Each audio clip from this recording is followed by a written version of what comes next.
this flyer to promote this show because I'm going to provoke thought. If you don't like thought-provoking commentary or conversation, then I'm not your guy. I'm just not your guy. You know, that's just what it is. You know, I'm just not your guy. I'm not going to go with the status quo. I never have. Listen, let me tell y'all something. I'm going to break this down as the people come in.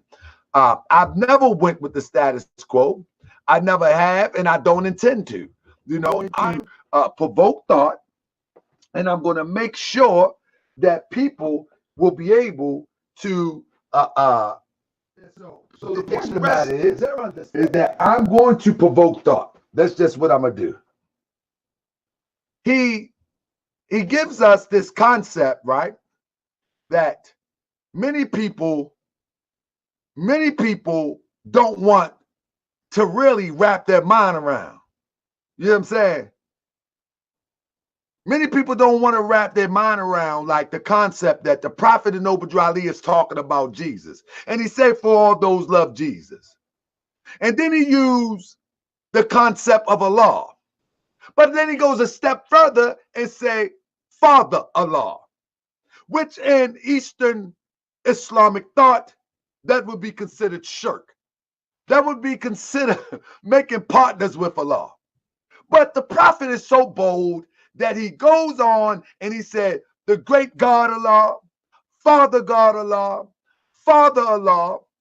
He expresses about Jesus. He even talks about Jesus in India. He goes further and talks about Jesus in Africa. He goes a step further, talks about Buddha, and even represent Confucius. So this is a bold prophet. This prophet thinks outside the box. See, this is not your regular everyday prophet. See, most prophets of the past, they kept the tradition of talking about the matriarchs or the patriarchs of their genealogy or ancestry. You see, but now Prophet Gradual not only talk about the patriarchs and the matriarchs of his ancestry, but he also talked about those extended family members like Buddha in India, those extended family members like Confucius in China. You see, so he went a step further. But what we're going to talk about today, now this is a lesson. You know, every Moorish American should be sharing this with another Moorish American. Every Moorish American should be sharing this with another Moorish American. Because we're about to get some work done. We're about to teach in such a way that it's going to be, as Jesus said, you can't put old wines in new skins, for they burst. See, a lot of people like to get caught up with 20-year-old research. I update my research daily because I am a Grand Sheik and I want to make sure that anybody that's under my tutelage will be as sharp as not, or if not sharper than me. Because when I slip, I need somebody sharp to lift me up. When I am not on my square, I need someone as twice as sharp to lift me up. And so I study extra hard and I teach even harder. So if it comes a time when I'm off my square, those who I've taught can lift me up. And so this is not new revelation to anybody within the construct of the Noble Temples. Now, this may be new revelation to you, but this is not new revelation to anybody in the Noble Temples. You see, because we teach, each one teach one. But let's get into the lesson. And I want to take a poll right now. Everybody thumbs up. Every Moorish American should share this with a Moorish American. And there should be a thumbs up.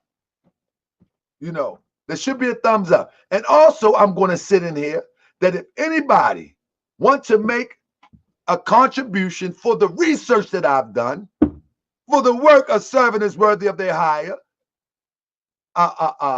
in regards to the noble temples, as well as the building of the Moorish village. We accept it all through the Cash App. We appreciate you. But if you don't, that's fine too. So I'm going to just put the Cash App link in here just in case anybody want to donate as it relates to our Prophet Noble Drew Ali says, a servant is worthy of his hire, because I'm about to show you some research. But now, how many people think, you know what I'm saying? How many people think? Press 1 if you think Moorish Americans of the Moorish Science Temple of America is obligated to fast during the month of Ramadan. Press 1 for yes, 2 for no. I want to just take a poll real quick.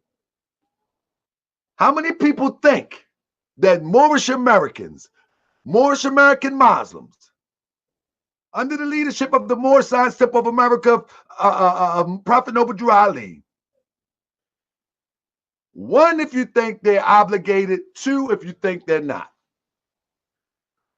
And this, I want to take a poll before I start. And it's going to be very brief and it's going to be very quick, because I'm going to tell you something. We got 2s in here now. I think all of those that was in contention with me are not in the chat. And I don't understand where they at.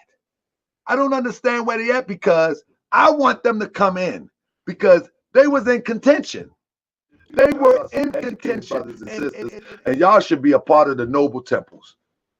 But because you haven't sent your application in, I'm going to give you the lesson today. I'm going to give you the lesson today. Y'all are very educated people, and I'm going to tell you, I agree with you. I'm going to tell you, I agree with you. But now let me tell you why. First, family, this is no shot. You know what I mean? This is no shot at any Muslim, who fasts during the month of Ramadan, whether dark olive or light pale or anything in between. This is not that type of show. But what I want y'all to know is that we have been given a prophet, and our prophet is unique as any other prophet, and as powerful as any other prophet. Because this prophet that we know as Prophet Noble Drew Ali is one with all other prophets. He's no different. He's no different. It's just that he has unfolded in this era of time the lessons to a higher plateau of unfoldment. And we're going to talk about it tonight. Without further ado, let's get to the first slide. So family, first, let's talk about Ramadan. Let's talk about Ramadan. Let's learn a little something, family. This is a learning joint tonight. The month of Ramadan, all right? In which the Quran, in which, the month of Ramadan is that which was revealed, the Quran. Let me turn it back. Let me get this right. Was revealed the Quran, right? I want y'all to pay attention. I want y'all to pay close attention. A guidance for the people and clear proofs of guidance and criterion. So whoever cites the new moon of the month, let him fast it. Listen to it. Let him fast it. And whoever is ill or on a journey, then an equal number of other days, Allah intends for you to ease and does not intend for you hardship, and wants for you to the complete period to glorify Allah for that to which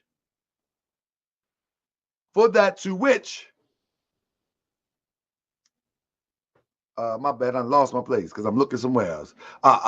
To complete the period and to glorify Allah for that to which has guided you, and perhaps you will be grateful. Now check this out. One of the first things that I want to teach y'all how to pick up on this stuff too. See, I don't want to just I just don't want to educate you from my perspective. I want to tell you how to pick up on this too. One of the first things you want to ask yourself when you're reading the Quran, you know what I mean? When you're reading the Quran, I want you to remember one thing. When you're reading the Quran, it's not like the Bible. That's the first thing you need to know. That's one of the first things that I messed up on. I went and read the Quran as if it was the Bible. And the way that we read the Bible, we say verse this, John this, and verse that, and John that, and then we go into and then we look for the story of Jesus. Or we look for the story of David. We look for the story of Moses. Basically, we go in looking for stories and scenarios, right? You understand?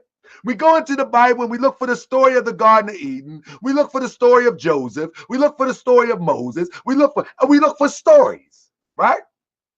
And so as we study the Bible, we take that type of mentality over to the Quran. No. This is why the Quran is so confusing to beginners.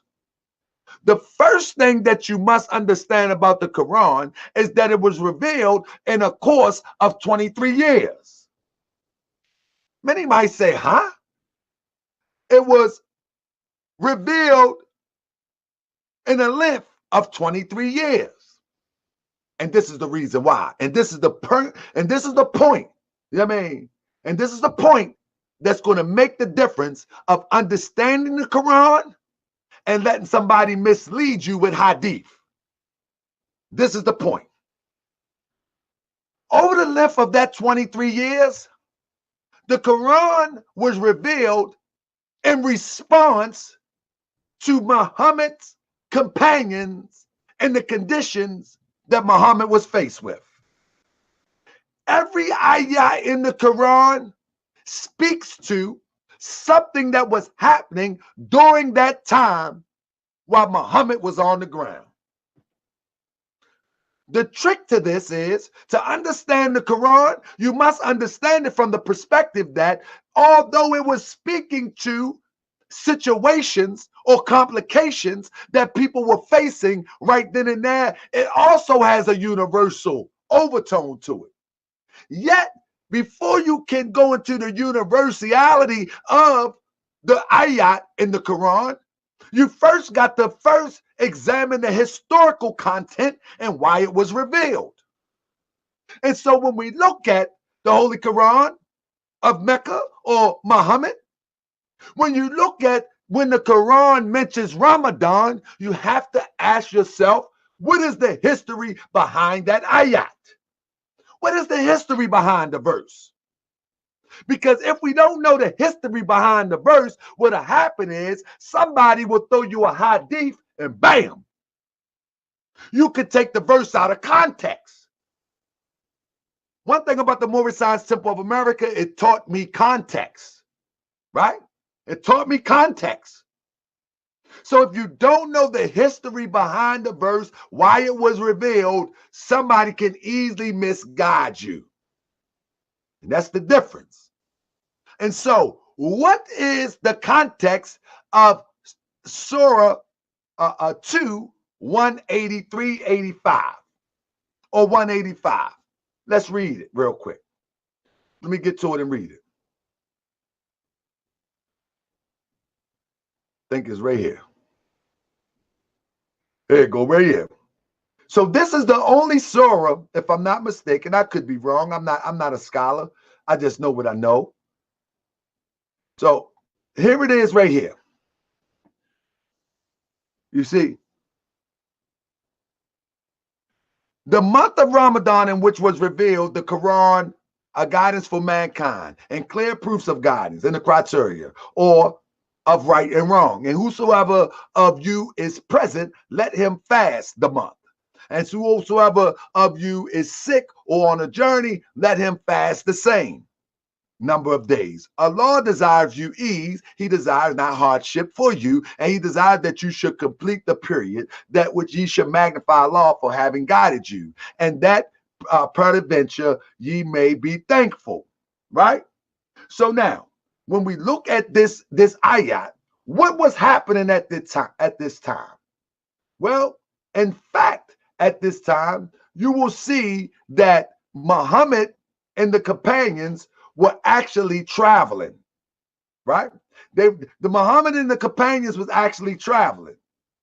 And when the Muhammad and the companions was traveling, and plus it was a war going on because they was coming from Medina.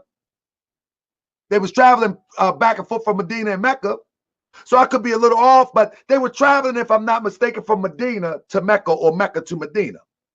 And so when they were traveling, the people, the companions, were getting weak. And then not only were they getting weak, those was that was fighting in the cause of Allah, they were also getting weak. And so this ayat was revealed during the month of Ramadan, no different about during the month of February. This ayat was revealed to Muhammad so people would not go to the extreme and kill themselves in fasting. Now, let's be clear. At this time, there was no 30-day cycle of fasting. Now, I'm not going to give you all my things because somebody want to challenge me, and I would love for them to come on the Moorish World TV platform and challenge me. Muslim, it don't matter, Muslim or Muslim. At this time, there were no 30-day cycle of fasting. At this time, Prophet Muhammad was fasting 3 days a month. 3 days a month. This is a historical fact. And so 3 days of this fasting and traveling, and the war was going on, this ayat was revealed. What people don't know is that the 30-day cycle of fasting was voted in by jurists because of the revelation of the ayat in the month of Ramadan. All right? Again, I'm just putting this out there. But my point is, it's not to bash or try to demonize fasting. That's not my point. I'm just giving you true history that you may not be used to. And I want to teach you how to read the books of Allah and read the books of all information. Now, I'm going to say it again. Muhammad fast 3 days out of the month.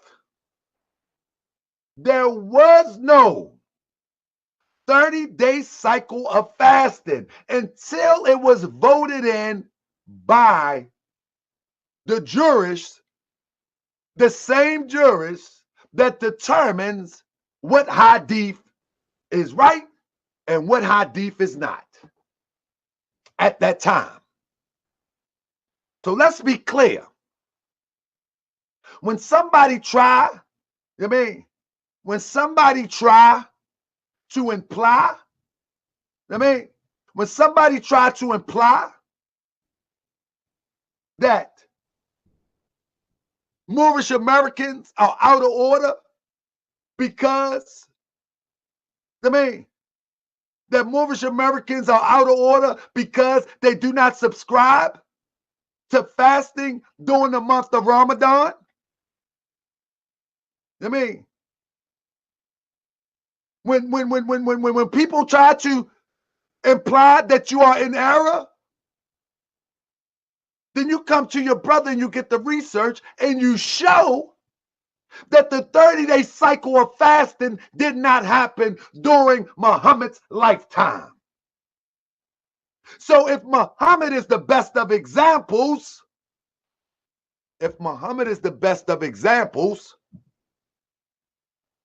that's what they say.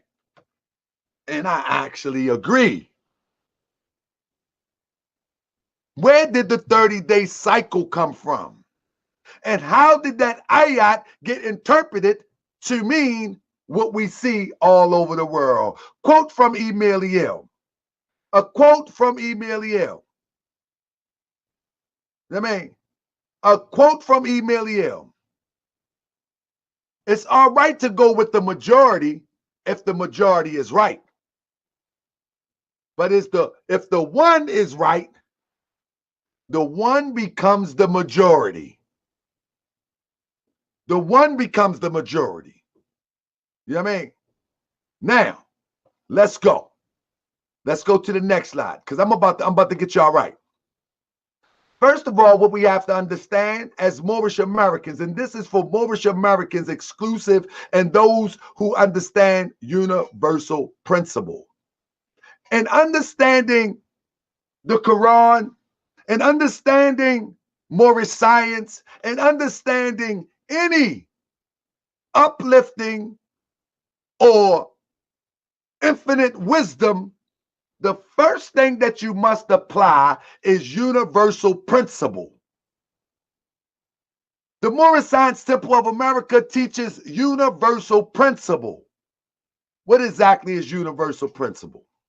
Universal, of affecting or done by all people or things in the world or in a particular group, applicable to all cases, right? You feel me? Of affecting or done by all people or things in the world in a particular group, applicable to all cases. This is universal. In other words, whether you got broken legs, you can still make salat, prayer. Whether you have one arm, you can still make prayer. Universal means that anybody and everybody can do it everywhere, regardless of what they know of by name. They must do it by principle. The first order of importance. The first order of importance. The main thing. So what is the first order of importance when it comes to fasting? Is it the month of Ramadan? Again, the month was determined by someone else. So universal principle is very simple. Universal principle means that everyone can do it, and it's of first importance. Everyone can do it. Whether you never heard of Muhammad and you in the jungles of South America, you are able to participate in the fullest form, unabridged. You follow me? That's universal principle. You see what I'm saying? That's universal principle. Now, the word Ramadan originally meant the 9th month of the Muslim lunar calendar, also known as Hijra, the starting point of this calendar.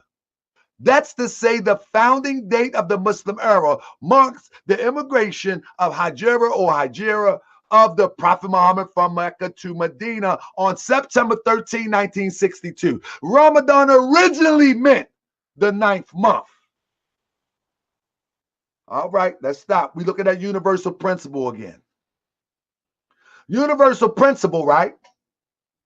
That it's something that never changed. Prophet Noble Ali makes a statement: truth is that which never changes nor pass away. Which means if it happened yesterday, it happened today. It never changes. If it happened yesterday, it happened today. It never changes.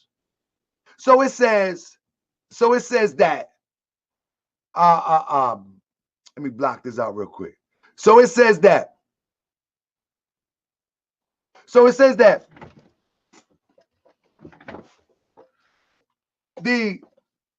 pull it back up real quick. So it says that Ramadan originally meant the 9th month. Now let's look at universal truth. Let's look at universal truth. If it originally meant 9th month and it's no longer the 9th month, that means that somebody has changed, and now you're changing when they changed. And I'm gonna tell you why it's not the 9th month no more. It's still the 9th month, but it changes different time of the year. You see? So when they change, you change. When you no longer subscribe to universal truth, you actually are putting yourself back into mental slavery. You follow me? So, and we're going to go into that in a minute. Now, let me get this back up for y'all. We're going to get to the meat in a minute. I'm telling you, y'all going to want to see this. We're going to get to the meat in a minute. I just want to set this up real quick because there was a lot of dissenting thoughts on this. So now, let's ask ourselves a few questions. Let's ask ourselves a few questions. Verse 183 of the second chapter of the Holy Book reads, fasting is prescribed for you as it was prescribed for those before you, that they may attain taqwa. Basically, that's the unfolding of a law. The understanding of a law, if you will. Now, or closeness to a law. But listen to this. This fasting that is being spoken of here is just one of the 5 pillars. It's not indicative of the 30-day fast or 28-day fast or Ramadan fast. It's just fasting. Fasting is prescribed to you as it was prescribed for those before you. Fasting is good. It's a pillar of Islam. But those who want to mislead you would say that Ramadan is a pillar of Islam, when of course, exactly, consciousness of Allah, when of course Ramadan is actually just a month. So ask yourself a question. If people are fasting and they are Muslims who have traveled out of space, how do you predetermine the daylight and the night? Well, I looked it up. It says, believe it or not, at least one person had fast in space, and Muslim scholars has addressed the issue. In 1985, Saudi Sultan Ibn Salman joined the Space Shuttle Discovery during a mission in Ramadan. The prince witnessed the birth of a new moon from space, and based on the ruling by religious leaders, here we go, we follow religious leaders. That's what we do. We don't follow the Quran no more. We follow religious leaders. Based on the ruling by religious leader, would fast according to the last location on Earth, which in his case was U.S. state of Florida. That's not a universal principle. Universal principle cannot be adjusted to your liking. So fasting as a universal principle must apply regardless. It cannot adjust and shift according to your liking, because Allah, God, rules don't change nor pass away. Man makes adjustment according to what he wants to do. Fasting is one of the 5 pillars of Islam, alongside the belief in God and accepting the Prophet Muhammad as his messenger. The 5 daily prayers, the Hajj, pilgrimage, and alms. But now I just pulled this up just to show people something. Even when you look at the 5 daily prayers that they try to teach, it doesn't say that is not the pillars. Prayer is a pillar. Fasting is a pillar. Belief in Allah. Accepting Prophet Muhammad as his message. Pilgrimage or Hajj. And almsgiving. You see, but to mislead people, they would say that the 5 daily prayers is one of the 5 pillars. Not so. Not so. Not so. Prayer is. So, this is something that applies to many Arabic speakers, especially in North Africa, where the word implicit meaning is to fast. Anastology in North Africa, fasting for Lent, is still sometimes said to mean fasting during Ramadan. In North Africa, they interchange fasting for Lent and Ramadan as the same thing. So we know we're not talking about a universal principle as it talks to fast. But now, here we go. The reason why fasting during the month of Ramadan is not a universal principle, because it changes too much. And I'm not talking about the cycle changes from one time period to another, from one time period to another. But let's look at the original. Originally, this month fell in the summer, because the lunar calendar included interim periods. This is why, I got you, brother, prayer and salat. This is why the month of Ramadan is, in some translation, means to burn. Not because of salat, not because of fasting, but because originally it was one of the hottest months on the calendar. Originally, because the lunar calendar include interim periods. In other words, the time did not keep on shifting so as to make it fix in the rotation of the solar calendar.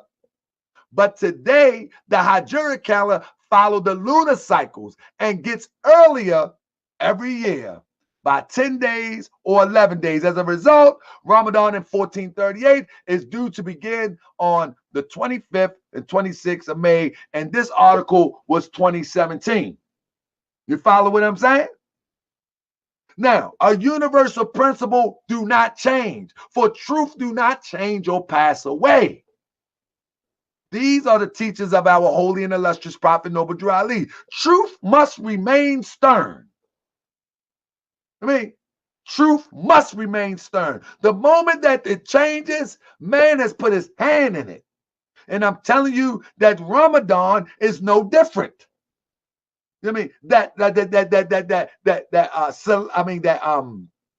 Fasting is no different.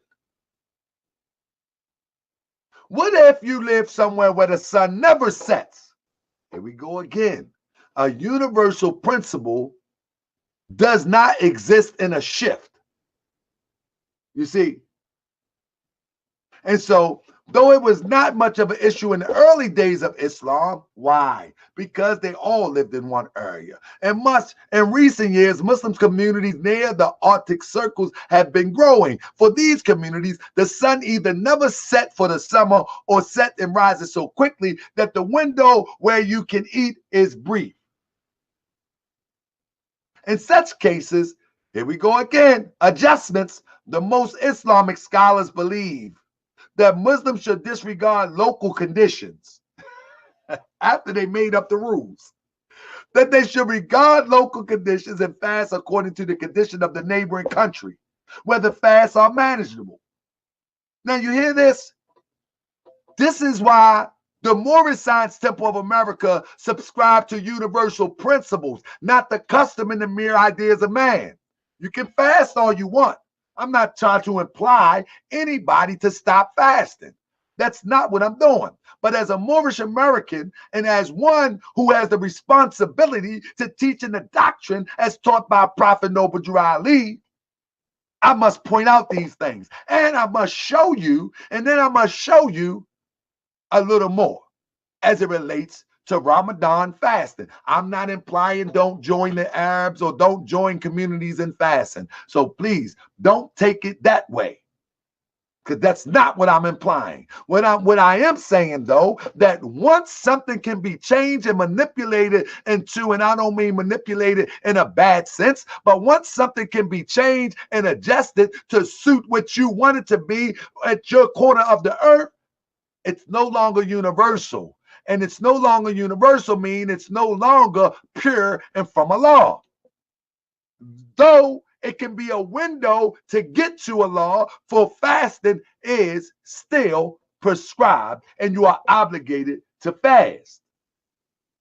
And you are obligated to fast. But for someone to put you in a 30-day, 28-day window, for someone to put you in a 30, 28-day window with another nation of people, which they can't even qualify scholarly, why? And it keeps shifting, that becomes manipulation. Not only does it become manipulation, it becomes mental slavery. All right? Now, in some translation, it reads, the month of Ramadan is that in which was revealed the Quran, a guidance of mankind, and clear proof of guidance, and the criterion of right and wrong. And whosoever you is present, let him fast the month. And again, I will tell you, when this was revealed, Muhammad was only fasting 3 times a day. And he was speaking to the companions that were with him. He was speaking through the companions that was with him. And this ayat was read during, was revealed during the month of Ramadan. That's why I said the month of Ramadan is that which the Quran is revealed, a guidance for mankind, and clear proofs of guidance in the criteria of right and wrong, and whosoever of you is present, let him fast the month. Now, they want to interpret that to mean that fast the month is the whole month, when it can't be so, when it's proof that Muhammad did not fast a 28 or 30-day cycle. He only fasts 3 days a month, every month. And whosoever you is sick. I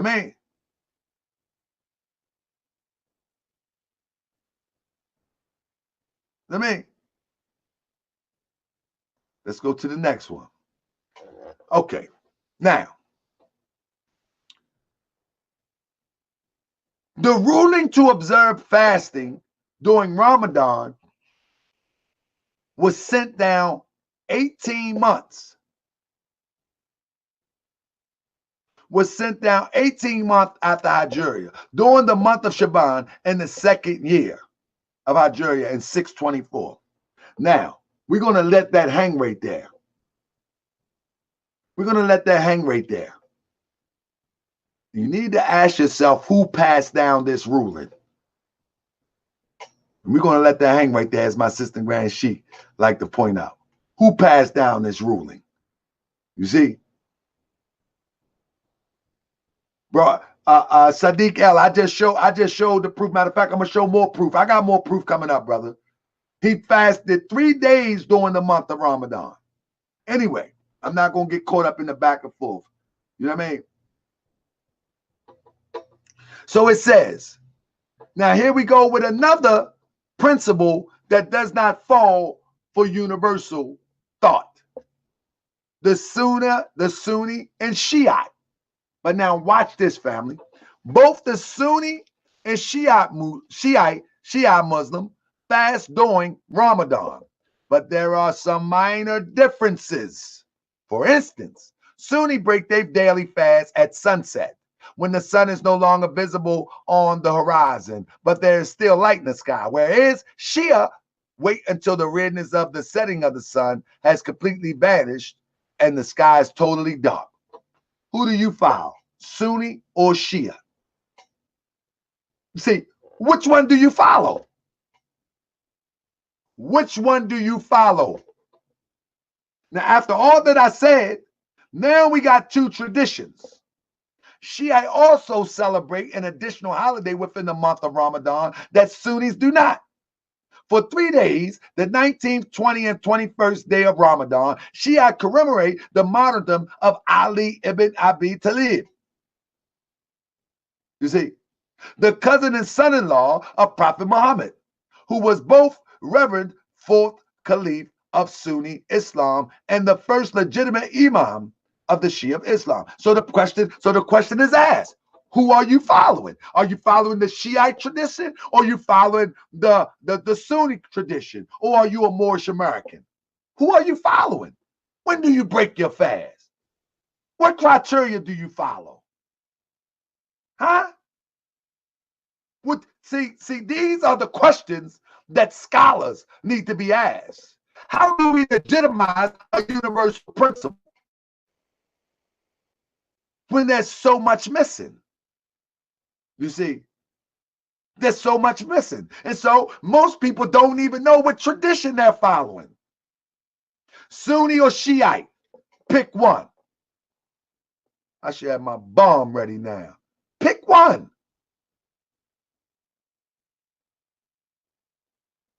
It goes on to say, Ali was assassinated in the fierce civil war that erupted following the death of Muhammad over who would lead the Muslim community in his stead. On the 19th day of the month of Ramadan, while Ali was worshiping in the mosque in Kufa, Iraq, an assassin from the group of rebels who opposed his leadership fatally struck him and poisoned him. Poisoned him with a sword, with a poisoned sword. Ali died 2 days later. Ali is a hugely important figure in Shia Islam. His tomb is nearby in Najaf, Iraq. is the third holiest site in Shia Islam, and Muslims of Shia make a pilgrimage there every year. Although Sunni revere Ali as one of the four rightly guided caliphs who ruled after Muhammad's death, they do not commemorate his death or make a pilgrimage to his tomb. So the question I ask again, who are you following? I mean, who are you following? You see, that's right. Brother said folks believe in fairy tales. You're absolutely right. I'm trying to break that up tonight. And there's the tomb if you want to go and visit it. You know what I'm saying? There's the tomb if you want to go visit it. You follow me? I already read that, brother. You came in late. Surah 2, 183. I already read that. And I talked about the history behind that. Understand the history why that ayat was revealed. Again, you had a chance to come on here tonight, but I'm gonna finish this presentation. Right? Now, let me explain this to you. The month of Ramadan in which was revealed the Quran, this is another translation, a guidance for mankind with clear proof for guidance and criteria between right and wrong. So whoever of you cites the month of Ramadan, they would say, he must observe Swam that month. Now, people want to interpret that to mean that means a 28-day cycle. Again, I got the receipts that all scholars agree that Muhammad fasts 3 times, not a 28-day cycle, during the month of Ramadan when this was revealed. And anybody want to come on to challenge me, they're welcome to challenge me, and I just pull the file. I mean, I'll pull the file. And so what this is speaking to, he must observe, fast, swam. And whoever is ill on the journey, again, the reason that was revealed, because the day that this ayat was revealed, they were traveling from Medina. They were traveling. And so that's why this was revealed. It's because there is no compulsion in Islam, and these people was becoming compulsive. And so Allah revealed this to the prophet to let them know whoever is ill or on a journey, some number of days of which they did not observe, psalm, fast, must be made up in other ways, from other days. Allah intends for you to ease and does not want you to make things difficult for you. You right? Right? And so that's very important to understand. Islam, brother Ben X, I didn't catch it yet, brother. I've been busy, brother. I got you, brother. I'm working. You see, I'm working, Ben X. I'm trying to get like you, brother Ben X. I'm working. Let me work. Assalamu alaikum, sir. That's my brother Ben X in the building. You know what I mean? So now, let's go to the next. Now,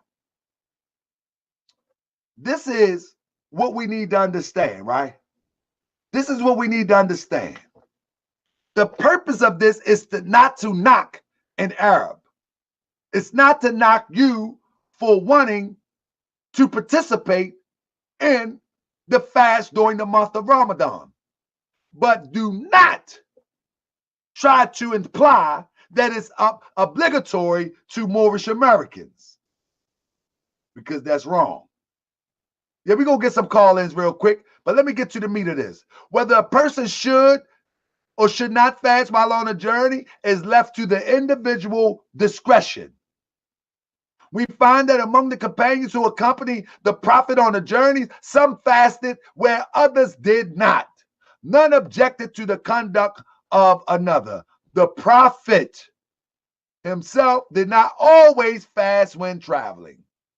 This is why I'm telling you that fasting,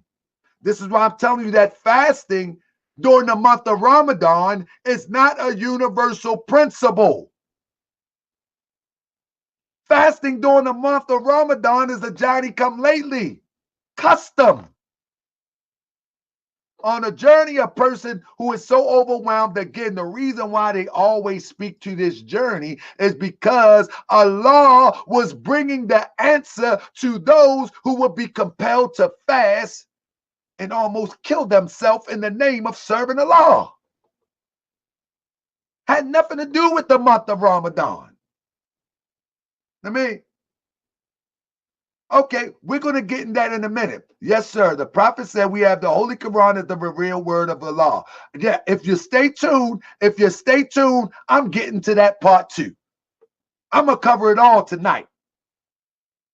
I got about 30, 40 more minutes. I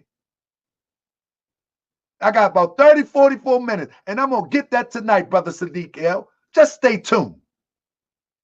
Now, it goes on to say, on one journey, a person was so overwhelmed by hunger that he collapsed, right? The prophet disapproved when he learned that the man had been fasting. You understand what I'm saying? So you have to know the universal principle from a custom. Because the universal principle do not change.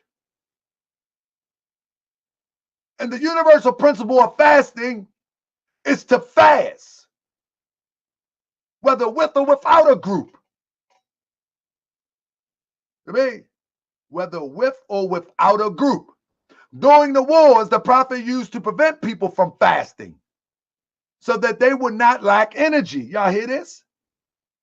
For the fight. It has been reported by Umar that 2 military expeditions took place in the month of Ramadan. Right?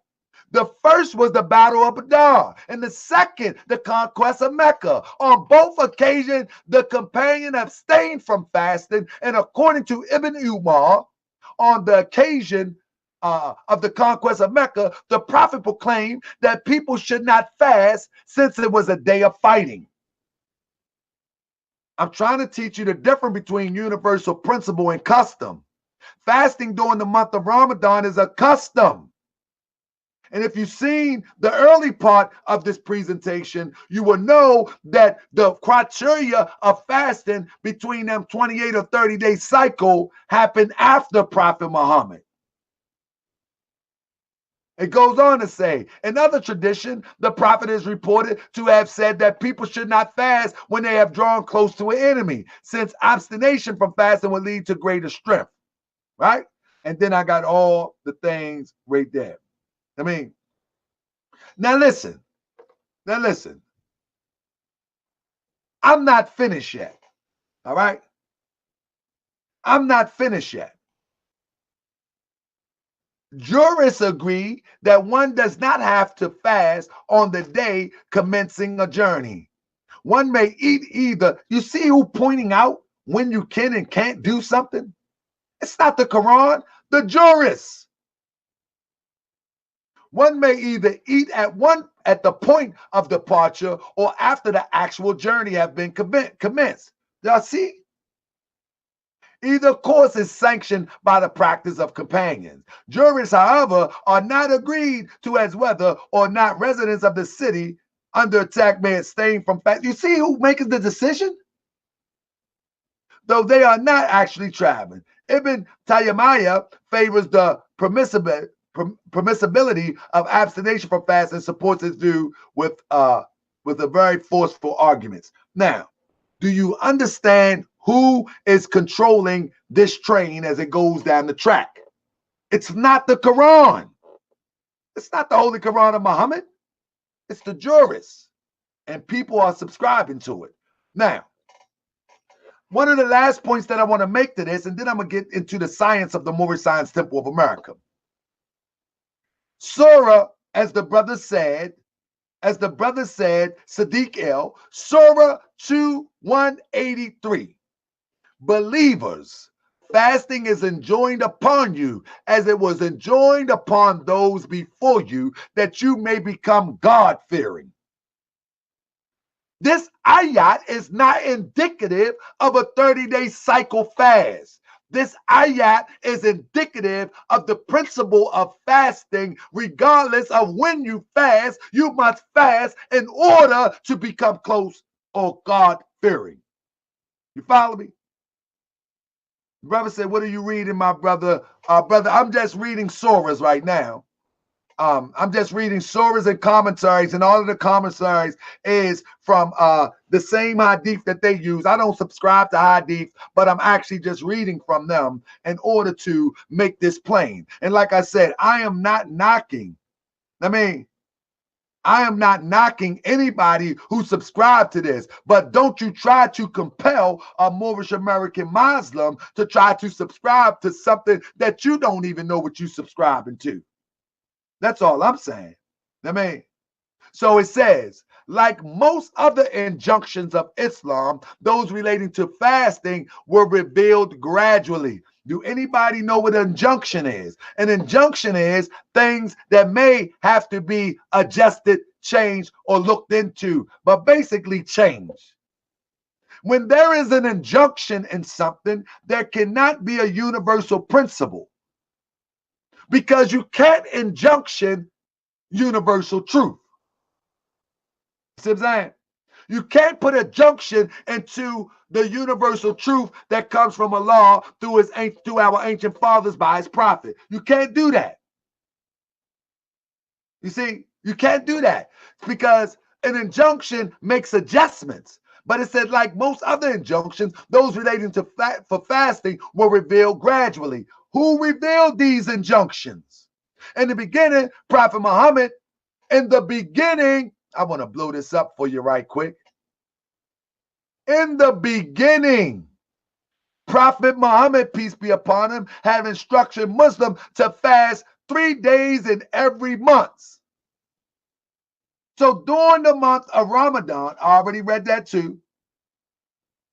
I already read Surah 185. You're going to have to rewind because you're going too slow for me. I already went into Surah 185. Like most other injunctions, whenever there is an injunction, that means there is not a universal truth there. That means it's not a universal truth, which means you're making adjustments. In the word of Allah, there is no room for adjustment. Truth is art and art is Allah. We have the highest degree of understanding from the teachers of Prophet Noble Ali. And as I go toward, you can go ahead and do what you want. I'm not telling you not to fast during the month of Ramadan. I feel as though if you do fast, you may become a better person. But what I'm saying is a Moorish American is not obligated to your criteria where you don't even know where it comes from.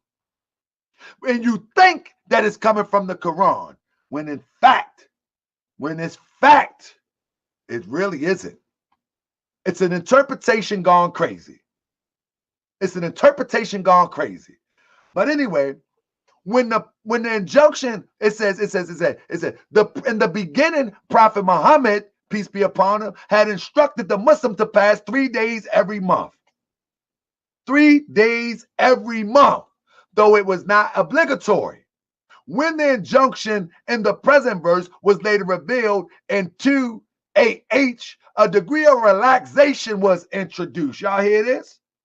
A degree of relaxation was introduced. It was stipulated that those who did not fast, despite their capacity to endure it, were obliged to feed one person. There we go. We're making adjustments again. Universal truth you cannot adjust. Truth is, was, and evermore to be. There is no adjustments in practicing universal truth. I mean, there is no adjustments. You cannot make adjustments for universal truth. I don't care if everybody on the face of the earth are moving in one direction. The moment that they made adjustments, the truth is no longer universal. You follow me? So it says, God proclaimed to Muhammad that fasting for his sake was not a new innovation in monotheism, but rather an obligation practiced by those truly devoted to the oneness of God. According to the Quran, fasting also obligatory for prior nations. Fasting is obligatory to you, family. So I'm not telling you not to fast.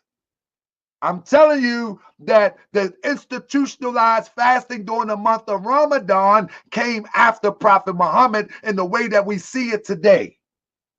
I mean, it goes, say, and is a way to obtain taqwa, the fear of Allah, fear of God. The pagans of Mecca also fasted. but only on 10th day of Muharram to expiate sins and avoid droughts. You see? So again, family, when you understand how to usher in a prophet, many of the things that the people were doing, the prophet purified those things, right? The prophet purified those things. I mean, and so when you look at fasting, the pagans of Mecca was also fasting, and so that had to be instituted in their way of life as they move forward towards unfoldment. The pagans of Mecca, they also was bowing to 100 statues or 100 relics or thousands of idols. And so prostration was instituted, for you could not take that away from the people who already was doing it. So the universality of Prophet Muhammad, he came consistent. He came consistent with the understanding that the people had, and he raised them from that. And there is benefits in fasting. But when I'm telling you, I'm not going to let you put a Moorish American in slavery, because we follow the last prophet in these days, Prophet Noble Ali. It is believed, oh, we already went to that. All right. We already went to that. But now, y'all already get to the meat of it. Let's get to the meat of it. I want y'all to observe this. I want y'all to observe this here. Right. This is what I want y'all to observe. I want y'all to observe this. And I'm going to let this hang in the air. The ruling to observe fasting during Ramadan was sent down 18 months after Hajj, during the month of Shaban, in the second year of Hajj in 624. The question is, who instituted this ruling? Who instituted this ruling? That's right, Lord Merkel. We're about to get to the meat of it. You're going to break your fast in a minute. So I'm going to leave that hanging in the air. That's a little good fact for you. Now, y'all ready to get to the meat of it? This is what the Moorish Americans like to run on. This is what the Moorish Americans like to argue their point. And now we're about to bust it up. Now we're about to bust it up. Let's bust it up. Y'all ready to bust it up? Let's bust it up. More Science Temple of America, Noble Drew Ali, Maley Hill, Small Bay, Lovett Bay, Foreman Bay. Now let's bust it up. I said, Sadiq L, you have to find out who ruled it down, brother. I know he passed 632. I left that in the air so you can go do research. Stop defending a lie. Stop defending a lie. I left it in the air, brother. I got the answer. You don't. You don't have the answer. I do. Now here we go.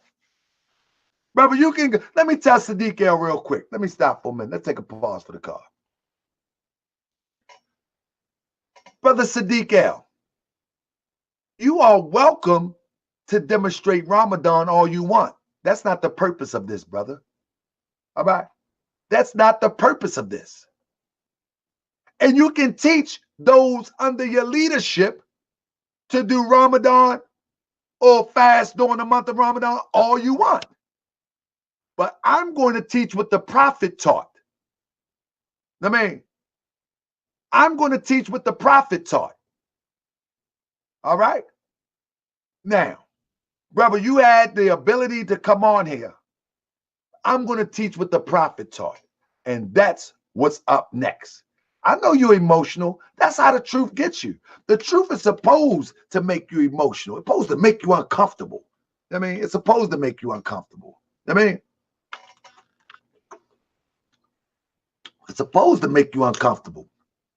The truth ain't supposed to feel good.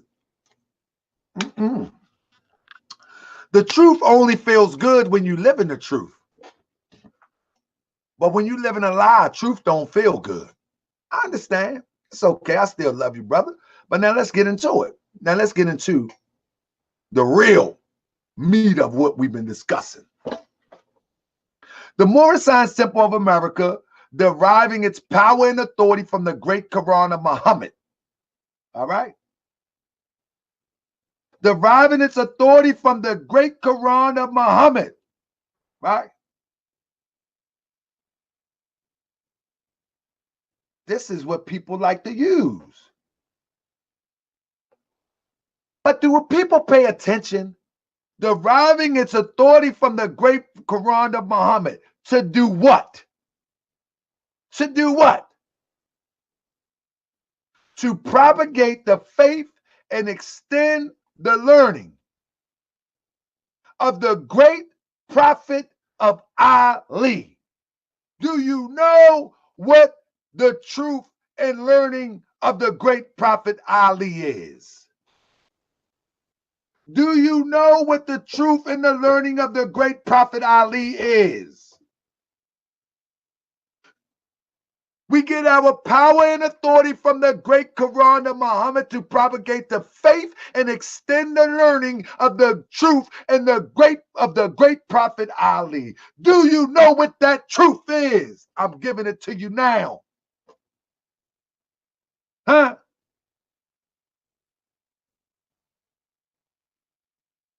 Do you know what that truth is?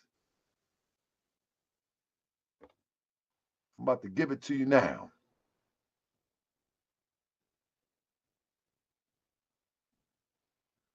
First of all, the great Quran of Muhammad. We need to know it's not a book. Oh, we're going to get into some esoteric, and I don't care if you don't like it. The great Quran of Muhammad is not a book. The great Quran of Muhammad is the same book that's not a book that the angel Gabriel said to read or recite. Ikra, Ikra. The same thing. The same thing that the angel Gabriel was telling him to read or recite, depending on your translation, is the same great Quran of Muhammad. It's the same Quran of Muhammad. It's not a tangible thing. For the Quran that we read today was put together by men who claim that their memory serves them well after 23 years and 70 people. During the 23 years of Muhammad's time as a prophet, the verses of the Quran was memorized and they were revealed. And about 42 scribes wrote the verses on different materials such as paper, cloth, bone fragments, and leather. In ancient times, literacy was a skill that few people had, and Muhammad himself didn't know how to read or write. So they say, during the time of Caliph Abu Bakr, when 70 people who knew the Quran by heart were killed in the battle of Yamama, Umar ibn al-Khattab became concerned and appealed to Abu Bakr in order to compile the Quran. And so when somebody say that the Prophet Noble Drew Ali compilation of the Holy Quran of the Moorish Temple of America is a plagiarization, let me tell you something. This is a compilation too. And this is a compilation of verses as handed down to Prophet Muhammad. And some of the same stories that you read in the Quran, the same stories that you read in the Quran are similar to the ones in the Bible, because what the prophet was reading from is a universal truth and a universal principle. Now, Abu Bakr formed the delegation under the leadership of Zayd ibn Thabit, one of the leading scribes. You understand? The Quran was put together after Prophet Muhammad. And so the great Quran of Muhammad, the great Quran of Muhammad is the same great book that the angel Gabriel told Prophet Muhammad to read from. But we don't want to evolve. We want to stay stuck slaves. We don't want to think for ourselves. And so the Prophet Noble Drew Ali says in chapter 11 of the Holy Quran of the Moorish Science Temple of America, from Allah's own record book we read. That is the same book that we talking about. From Allah's own record book we read, the triune Allah breathed forth and stood 7 spirits before his face. The Hebrews called these 7 spirits Elohim. The 7 spirits are the 7 spirits that created everything was, is, and evermore to be. That's why it says in the Holy Quran of Mecca, we created man. We created man. That is the we in your Holy Quran of Mecca. The Elohim. That's why it says we. You see? That's why it says we. From Allah's own record book. What book is this? What book is this? So when people say we get our power and authority from the great Quran of Muhammad, you better think twice. You better think deeper. Stop thinking like a slave. For the last prophet in these days is the Prophet Noble Drew Ali. And the last prophet is more potent than the one before him. The last prophet is more potent than the one before him. You follow me? The last prophet is more potent than the one before him. Now let's get into Ramadan in 1927. Let's get into Ramadan in 1927. If the Prophet Noble Drew Ali and the 30,000 Moors, I want you to look at my face now because we're coming to a conclusion now. Now, if you are so crazy to believe, that the Prophet Noble Drew Ali had 30,000 Moors around the country, that he controlled, you right, Sadiq, with that one. The prophet said he was Muhammad. You right with that one, brother, but that's a degree, brother. You need to join the noble temples so I can open the seals for you.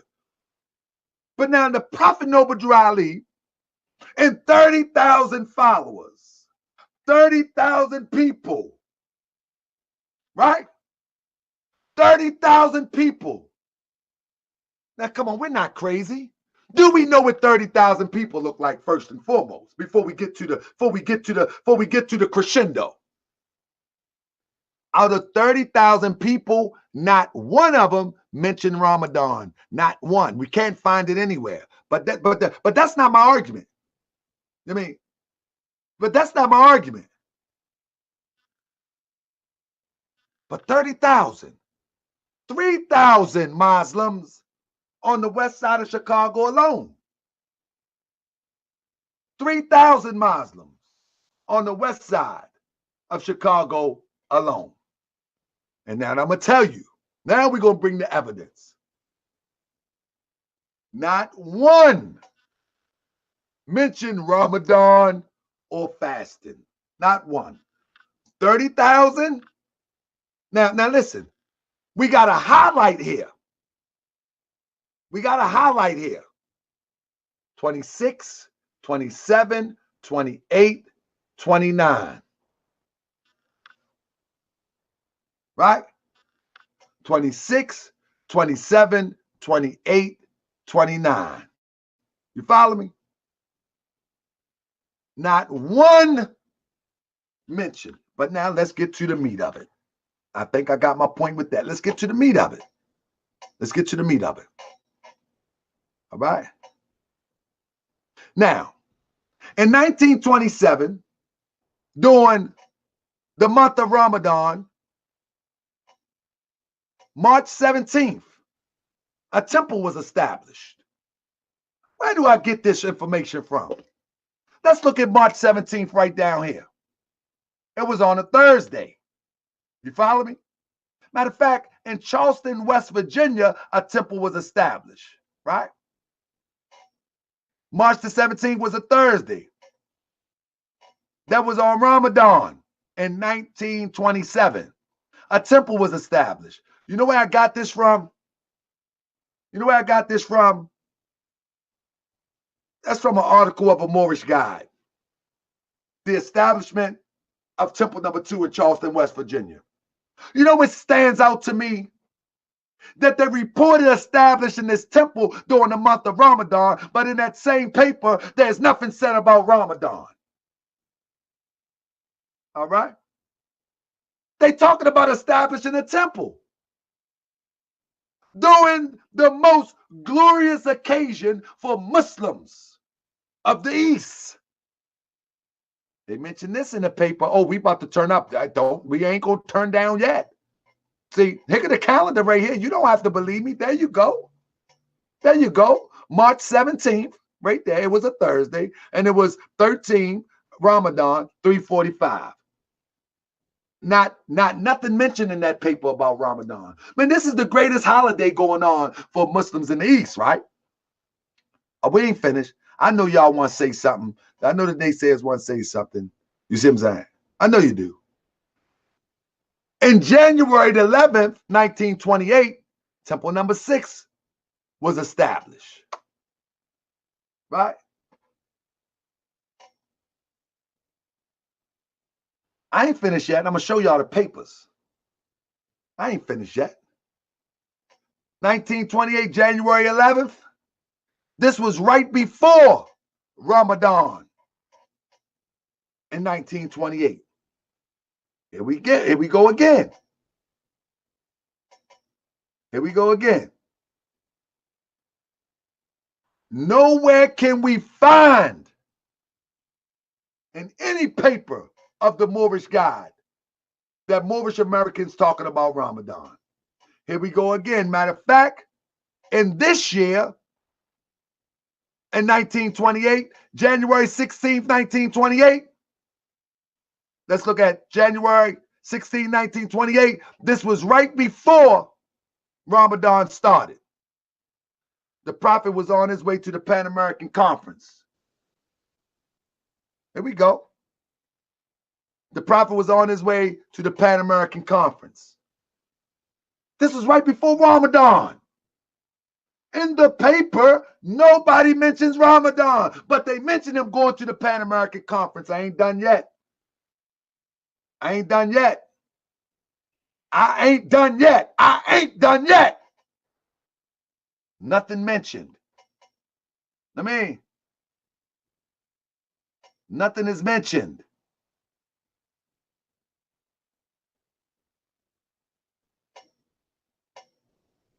Nothing is mentioned.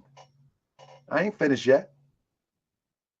This is the paper from 1928, right? During that time. But now this is the back page, but I'll show you the date in a minute. The reason why we know it's the same paper, because I have the article of the drawing of the paper. And this paper here is March 1st, 1929. Right here. But let's see what the Prophet was talking about. Right? Let's see what the Prophet was talking about. Matter of fact, I think this one is 29. Now, listen to me, family. Listen close. Listen close. Here we go. March. Let me get to 29 real quick. March 1929 is a Ramadan cycle, right? But look at this paper right here. You know what they was talking about during the Ramadan cycle? Look right here. The first Moorish National Tag Day. They was talking about Tag Day on March 17th, 1929.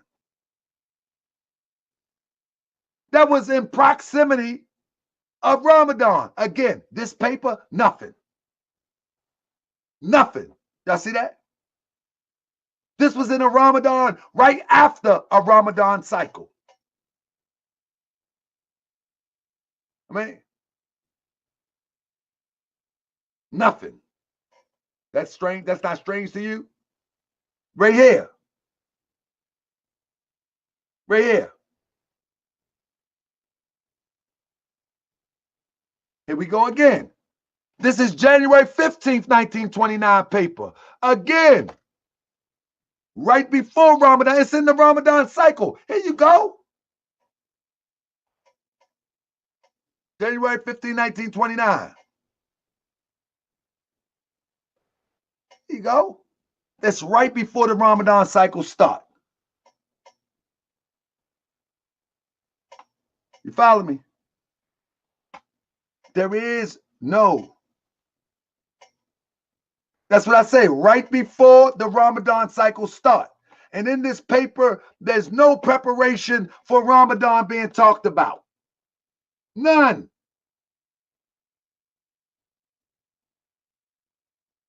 None. That is not strange. They're talking about the Prophet's birthday. They're talking about the Prophet blessing the Muslims.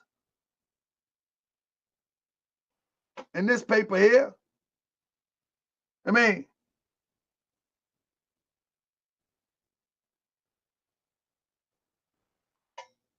they're not talking about none of that.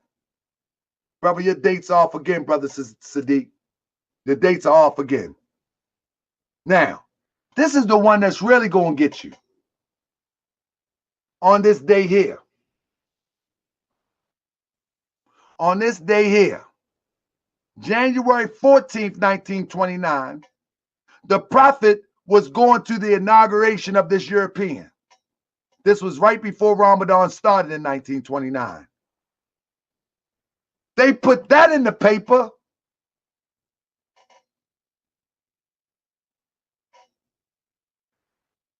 They put that in the paper, but they don't put Ramadan in the paper. Here it is right here. Outstanding among the members of Chicago organization, which will have representation inauguration of Governor Lewis B. Anderson. They put that in the paper right before Ramadan hit. But they don't put Ramadan in the paper. Brother, this is just too much. This is just too much. You can't fight this. If the Prophet would have taught Ramadan, if the Prophet would have taught and subscribed and told Moors to observe Ramadan, we would see something. You got nothing. I'm not telling people not to observe Ramadan. That's not what I'm saying. So don't say that I'm saying that. What I'm telling you is that we have our Prophet. We have our customs. We have our tradition. And they're unique to Islamism.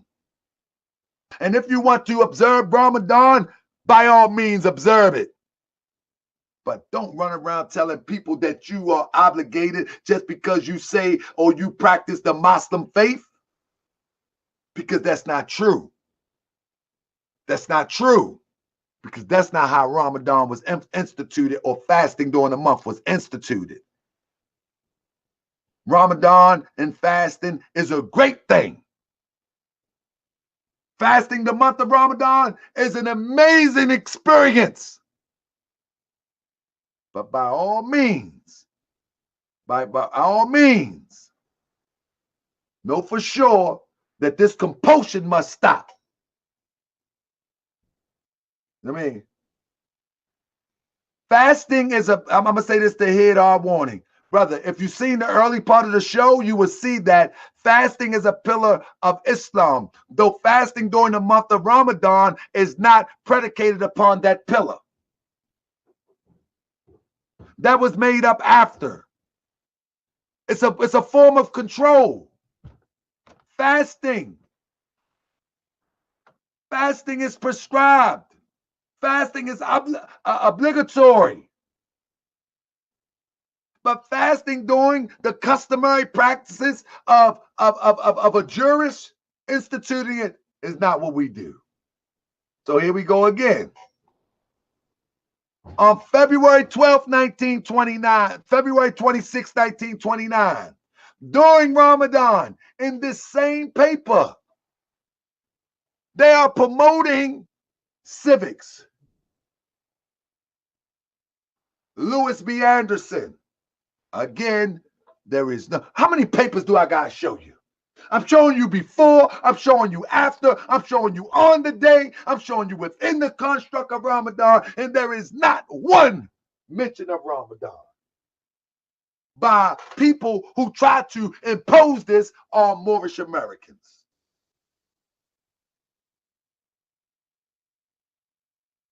Let me say this to Brother Sadiq. It is a Muslim custom, but it's not obligatory for Moorish Americans. For the Prophet did not bring that, I'm showing you. And I showed you the history with it. It's our custom. And I'm talking about our ancient custom. But the practices of doing it during a month cycle has been flipped, chopped, and screwed. Has been chipped, flipped, chopped, and screwed. And this is why the Prophet don't mention it, because he already know that they put their hand in the cookie jar. And you want to follow that dirty hand and eat that cookie. Well, by all means, go ahead and eat the cookie. But here we go, another paper. Here we go right here. March 1st, 29. And here go the paper, March 1st, 29. It was Ramadan on March 1st, 1929. There was a Ramadan. They talking about Moors greet the great prophet. Prophet makes a plea to a nation. It's the same paper. Never mention it. Never mention Ramadan. Never mention fasting during the month of Ramadan. Now let me bring you on home. Let me bring you on home. This is February 1st. This is another paper. Here we go. Right before February 1st, the cycle began. Another paper. No preparation. No preparation. Brother, it's okay if you want fast. It's okay. I'm just saying that don't try to make it obligatory during the month of Ramadan, because that's not how the teachings go. But you can do what you want. So here we go. Here is the Prophet Noble Ali in closing. Here is the Prophet Noble Ali in closing, talking about the Holy Quran of the Moorish Science Temple of America.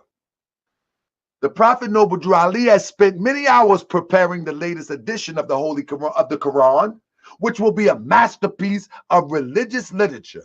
Listen to what the Prophet is doing. To Americanize the Oriental idea of Islam.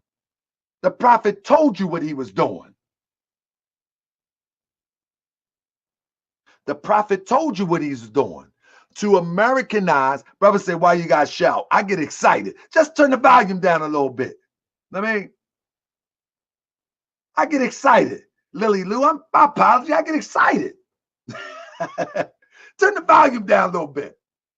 It says the Prophet Noble Ali has spent many hours preparing the latest edition of the Quran, which will be a masterpiece of religious literature. What the Prophet trying to do? To Americanize the Oriental ideal of Islam. The Oriental idea of Islam. He could have said Arabic ideal. The Oriental idea of Islam. Anybody know about that? What you know about that? He couldn't say the Arabic ideal. Huh?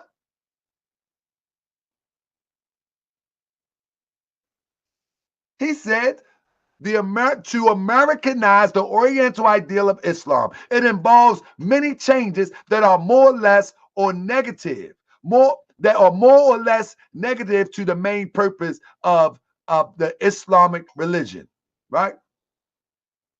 Involve many changes that are more or less negative to the main purpose of the Islamic religion. Listen to this. Listen. Such changes are carefully considered with the idea to avoid of changing the complexion of the original text. Listen to this.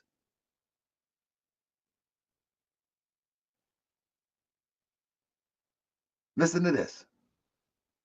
The philosophy of the ancient prophets is the main initiative in the compilation of the Quran. We're talking about the Holy Quran of the Moorish Science Temple of America. This is why we are so unique, family. No thoughts of propaganda into this work. Listen to what the prophets say. Speak to me, Prophet Noble Ali, as have been the case of many former religious works, such as the Bible and other books of creed. The sole purpose of the prophet is giving such a message to the world to save fallen humanity. Listen to what he says. When a compiler attempts to inject propaganda into work of this kind, there arises a need to cover the true text in order to prevent clash with the truth and ideas involved in such propaganda. This is why the prophet don't mention that stuff that y'all think you're supposed to be subscribing to, because propaganda has been introduced. Listen to what he said. Former works of this kind have either hindered or helped nations proportionately to the adherence to the truth as to the original purpose of keeping the ignorant in such a state. It is hard to resist the temptation to use this medium for gain. That's what's happening. That's why the world is moving like they're moving. Somebody has used the medium of God literature for gain. Check it. Hence, many of the former treaties on work of this kind have been the means to foster ideas of the unscrupulous. That's what we caught up in. The prophet is trying to get you up out of this, but no, you want to stay stuck in it. You want to stay stuck in it. Wherein their desire is to use religious influence for gain. Everybody looking like robots. Everybody looking like robots. And as my brother Amin Bey said, ain't really helping nobody. We could see if people were being helped and advancing, but there's more drug dealers on the corner. There's more shootings in every city. They have turned people into robots. It goes on to say, listen to what the prophet said. The many secrets known to the prophet that could be used for the salvation of the nation were either left out or, listen, colored to the extent that their meaning was made void. Such is not the case with this edition of the Quran. I'm going to say it again. I'm going to say it again. The many secrets known to the prophet that could be used for the salvation of the nation were either left out or colored to the extent that their meaning was made void. Such is not the case with this edition of the Quran. Is there another edition? Is there another edition? Let the prophet speak. All the secrets of the ages to man were put in this work. It's not some of the secrets, all the secrets.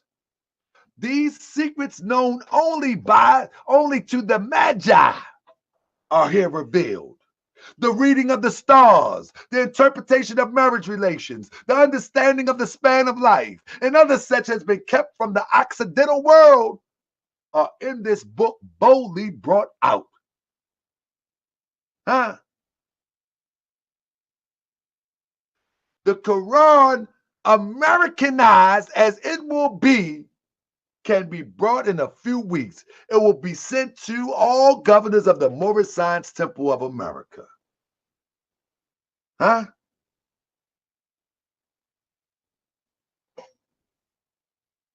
Last but not least, this is Moorish historical letter.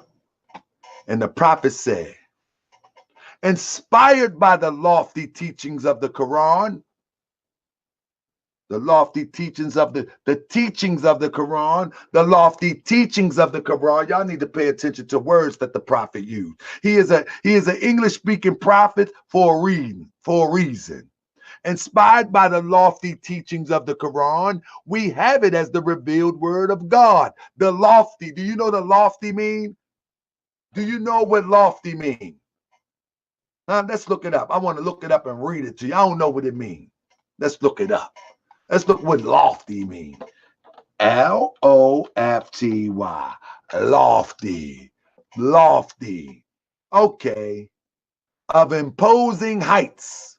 Lofty. Lofty.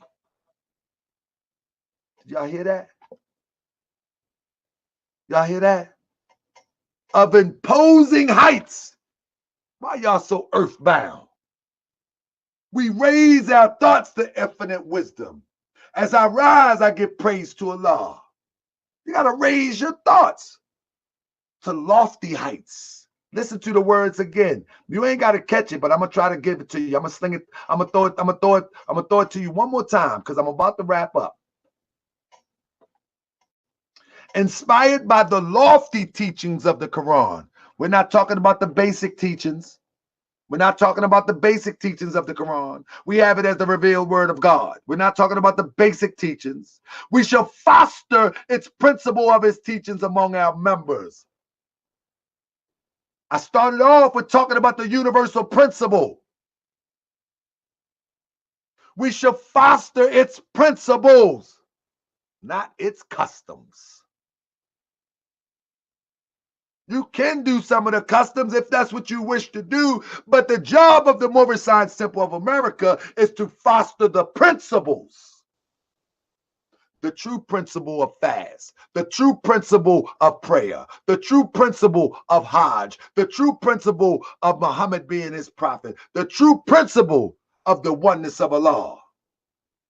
I'm about to read the whole thing. I'm about to read a little bit more. We should foster the principle of its teaching among our members.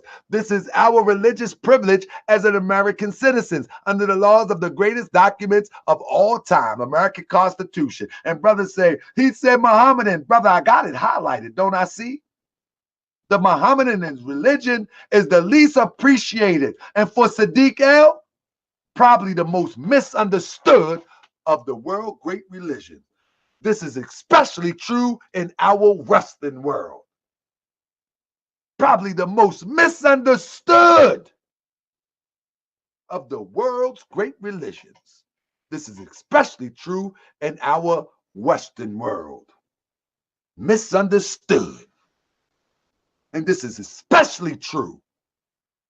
In the article in the Moorish Guide, again, we, the Moorish Science Temple of America, like countless of American citizens, know that we must live together here in America in harmony, friendship, and goodwill. Whatever our race or creed may be, it is only pure from a religious standpoint, it seems at this time, that we differ from a large number of our fellow Americans. We believe and foster the Muslim religion. Now listen, we believe in the principles of its teaching insofar as it can be adopted into American life. And so far, it can be adopted into American life. That's what it says. And so far, it can be adopted into American life. Did you get that? Huh? And so far, it can be adopted into American life, brother. Huh? Did you get that? Did you get that? Come on, man.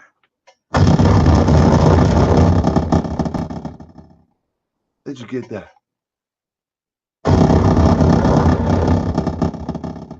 Good night. I don't know what I got in that speaker, but it's boom. So family, that's all I got for you. Again, let me explain something to you.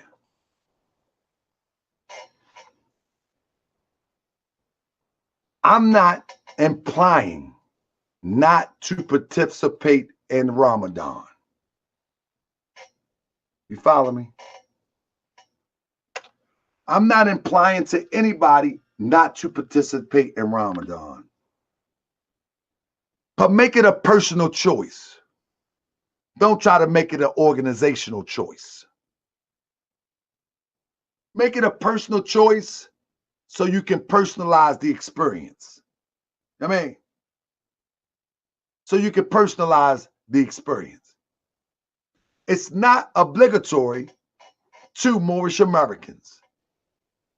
It never has been and never will be. because that's not what the prophet put out. The prophet did not teach that. And I've showed over and over again that the prophet did not teach that. Now, but if you want to make it obligatory to yourself and to whoever follow you, that's fine with me. I have nothing to do with that. You see what I'm saying? I have nothing to do with that. That's what you want to do, fine. Listen, as the prophet said, there's no compulsion in Islam. I have to agree.